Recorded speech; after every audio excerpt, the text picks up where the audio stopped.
ছাত্ররা ট্রাফিকের কাজ করতেছে রাস্তাটাকে সুন্দর পরিমার্জিত করার জন্য।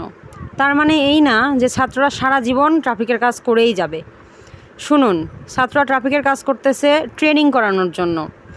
আপনারা যারা গাড়ি চালান, আমরা যারা গাড়িতে যাতায়াত করি, আমাদের সবার শিক্ষা নেওয়া উচিত।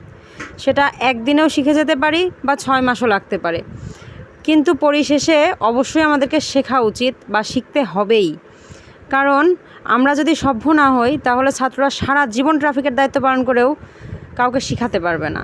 সো আমরা এখন থেকে শেখার চেষ্টা করি, শিখে যাই, তাহলে ভবিষ্যতে হয়তো ছাত্রদেরকেও আর এত কষ্ট করতে হবে না। আর মনের মধ্যে যদি পুষে থাকি যে এই যানজট নিরসনের জন্য সারা জীবনই বাচ্চারা কাজ করে যাবে, ছাত্ররা কাজ করে যাবে, আর আমরা হযবরল চালিয়েই যাব গাড়ি, তাহলে ভাই দেশকে উন্নতি করা সম্ভব না, দেশের উন্নয়ন কোনোভাবেই সম্ভব না।